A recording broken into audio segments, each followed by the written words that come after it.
18 ذی الحجہ امیر المومنین خلیفۃ المسلمین حضرت سیدنا عثمان غنی رضی اللہ تعالیٰ عنہ آپ کا یوم شہادت ہے۔ 82 سال کی عمر پا کر لگ بھگ 12 سال کے قریب امور خلافت سر انجام دے کر حضرت عثمان غنی رضی اللہ تعالیٰ عنہ 18 ذی الحجہ کو قرآن پاک کی تلاوت کرتے ہوئے شہید ہو گئے۔ حضرت سیدنا عثمان غنی رضی اللہ تعالیٰ عنہ السابقون الاولون میں سے ہیں۔ بڑے ابتدائی ایام میں جن لوگوں نے کلمہ پڑھ لیا تھا ان میں سے آپ کا شمار ہوتا ہے۔ آپ ایک بڑے بہترین سمجھدار اور زیرک قسم کے تاجر تھے۔ اللہ تبارک و تعالیٰ نے مال میں بڑی وسعت عطا فرمائی تھی، اس کے ساتھ ساتھ بڑا حسن و جمال تھا، بڑے خوبصورت تھے۔ اللہ تبارک و تعالیٰ نے اپنی ان نعمتوں سے آپ کو سرفراز فرما رکھا تھا، لیکن جو چیز آپ کے اندر اللہ تعالیٰ نے بہت زیادہ بڑھ چڑھ کے اللہ نے آپ کو عطا فرمائی تھی، وہ آپ کی فیاضی ہے، آپ کی سخاوت ہے، آپ کا خوف خدا ہے، اور آپ کے وجود کے اندر، آپ کے ذہن کے اندر، آپ کے لہجے کے اندر اللہ تبارک و تعالیٰ نے شرم و حیا کو کوٹ کوٹ کے بھرا ہوا۔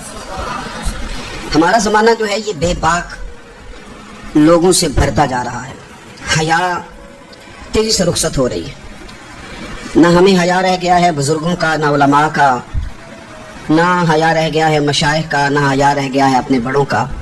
حتیٰ کہ زبانیں کھلتی ہیں تو وہ اولیاء اللہ کا بھی حیا نہیں کرتے۔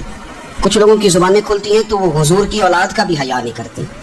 معاذ اللہ کچھ ایسے بھی ہیں جو نبی پاک کے صحابہ کا بھی حیا نہیں کرتے۔ حضرت سیدنا عثمان غنی رضی اللہ تعالیٰ عنہ پیکرے شرم و حیا تھے، پیکرے شرم و حیا۔ آپ فرمایا کرتے تھے کہ جب سے میں نے حضور سید عالم علیہ السلام کے چہرہ نور کی زیارت کی ہے میں نے کبھی اپنی شرمگاہ کو بھی نہیں دیکھا، اور جب سے میں نے یہ اپنا ہاتھ حضور کے دست اقدس میں دیا ہے میں نے یہ سیدھا ہاتھ کبھی گندگی کو نہیں لگایا۔ آپ نے اپنی زندگی شرم و حیا کے اندر ڈھل کے گزاری۔ ہمارے ہاں لوگوں کے اندر مال و دولت آتا ہے نا، آج کل کے زمانے کی بات کر رہا ہوں، تو لوگ من چاہی زندگی گزارنا چاہتے ہیں۔ وہ کہتے ہیں میں اپنی ساری خواہشات کو پورا کروں گا۔ پیسہ جو جیب میں، مفت کا اعتماد دلاتا ہے پیسہ۔ پیسہ آدمی کے اندر کچھ ایسی قوتیں پیدا کرتا ہے کہ وہ نہ چاہتے ہوئے بھی کچھ ایسے کام کر جاتا ہے۔ اس کے ذہن میں سودا سما جاتا ہے کہ میری جیب میں پیسے ہیں، مفت کا اعتماد ہے۔ جو ان کے اپنے ہوتے ہیں ان سے لوگ دور نکل جاتے ہیں، رشتہ داروں سے، دوستوں سے، احباب سے، پرانے لوگوں سے کٹ جاتے ہیں، جیب میں پیسہ جو آ جاتا ہے۔ لیکن مصنف ابن ابی شیبہ میں بڑا ہی خوبصورت انداز حضرت عثمان غنی کے بارے میں موجود ہے۔ فرمایا صحابہ نے کہ حضرت عثمان غنی کو اللہ نے گرچہ مال بڑا دیا تھا لیکن وہ سب سے بڑھ کر اپنی شرمگاہ کی حفاظت کرنے والے تھے، اور سب سے بڑھ کر اپنے رشتہ داروں کے ساتھ صلہ رحمی کرنے والے، بھلایا نہیں کسی چیز کو۔ انہوں نے اپنے آپ کو شرم و حیا میں ڈھال کے رکھا۔